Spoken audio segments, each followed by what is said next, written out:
ദേവി വാ. ആ സുരേഷ് ഇരിക്കേ.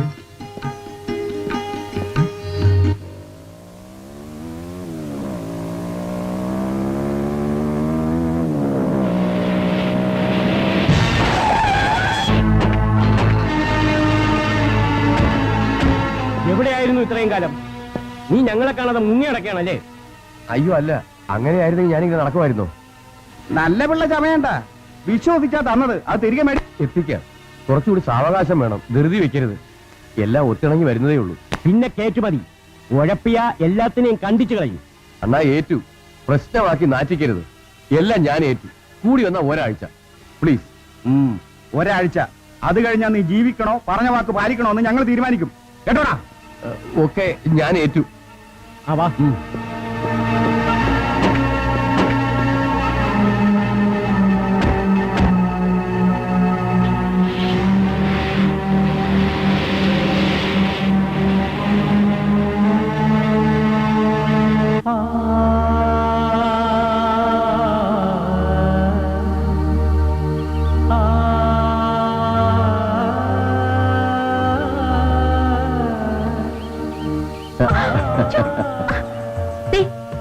ചായമെല്ലാം ദേഹത്താവും കേട്ടോ. ആകട്ടെ, എന്റെ ചിത്രമാണല്ലോ ചിത്രകാരിയുടെ മുന്നില്.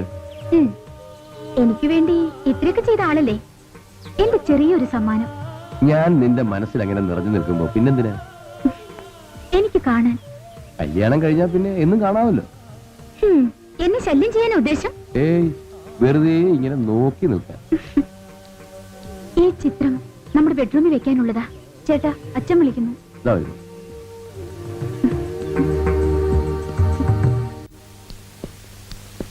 സുരേഷ്, ഞാൻ വരാൻ പറഞ്ഞത് മോഹിനിയുടെ വിവാഹം ഉടനെ നടത്തണം. എന്താ നിന്റെ അഭിപ്രായം?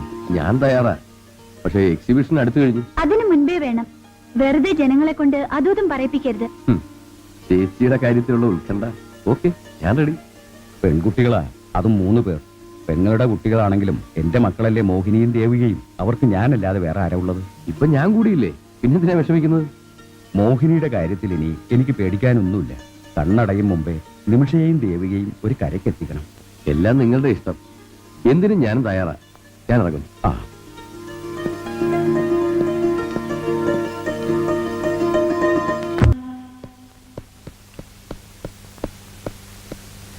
സുരേഷ് ഏട്ടാ. നിമിഷം ഇതുവരെ ഉറങ്ങിയില്ലേ? പിന്നെ ഈ രാത്രിയിൽ പാത്തും പതുങ്ങിയും വരുന്നത് ശരിയല്ല. അത് കൊൽക്കത്തയിൽ ഒരു എക്സിബിഷൻ നടത്താനുള്ള ഓഫർ കൂടിയുണ്ട്, അത് പറയാനാ വന്നത്. അതൊക്കെ ശരി തന്നെ. കാലത്ത് പറഞ്ഞ പോരെ, അല്ലെങ്കിൽ ഫോൺ ചെയ്യണമായിരുന്നു. നേരിട്ട് പറയണമെന്ന് തോന്നി. സോറി.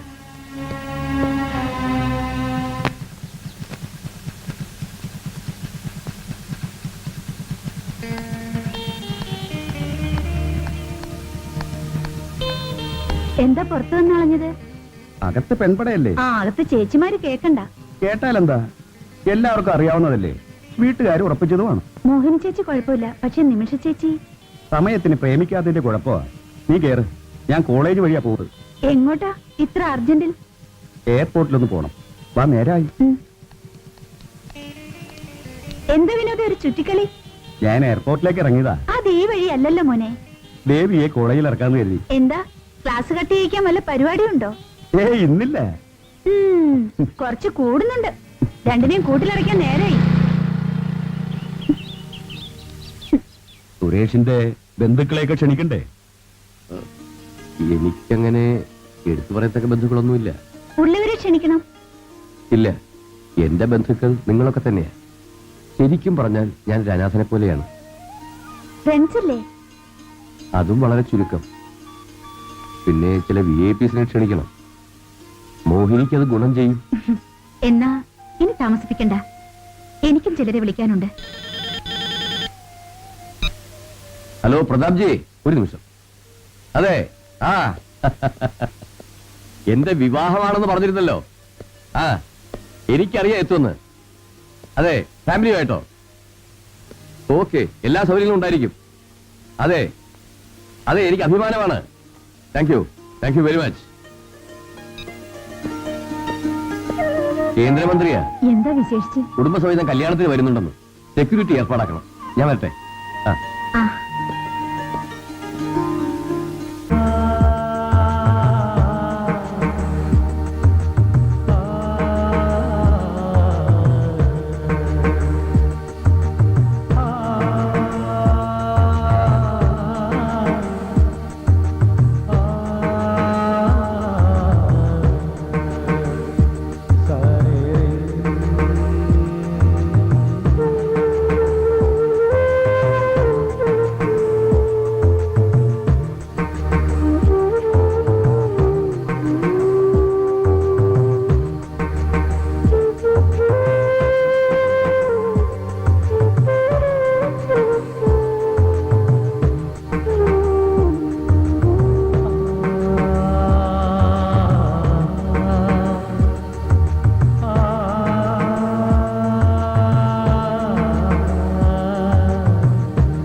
ഈശ്വര എല്ലാം ഭംഗിയായി നടക്കണേ. എന്താ സ്പെഷ്യൽ പ്രാർത്ഥന? നിങ്ങളുടെ കാര്യം തന്നെ, 3 പെൺപിള്ളേരാ. ആ ടെൻഷൻ ദൈവത്തോടല്ലാതെ മറ്റാരോടാ പറയുക? അമ്മാവന്റെ പ്രാർത്ഥനയുടെ ഗുണമാ ഞങ്ങൾക്ക് എന്നും ഉള്ളത്. നല്ലവനാ സുരേഷ്. ഇനി എനിക്ക് ധൈര്യമായി വിശ്രമിക്കാം. പിന്നെ വിശ്രമമൊക്കെ ആവാം. ഞാനും ദേവികയും ബാക്കിയുണ്ട്. ഓർമ്മ വേണം, നിങ്ങളുടെ കല്യാണം നടത്താനല്ലേ സുരേഷ് ഉള്ളത്. അങ്ങേർക്ക് നിങ്ങളെ ജീവനാ.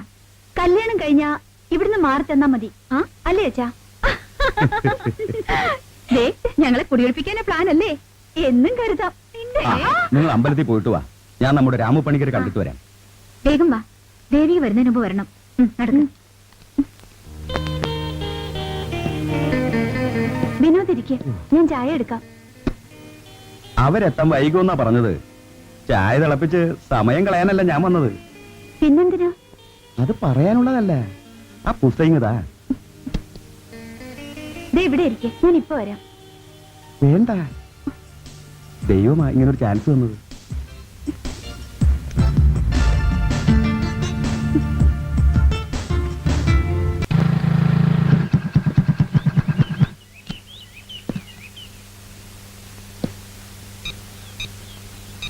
ഹലോ, ഞാനാ സുരേഷ്.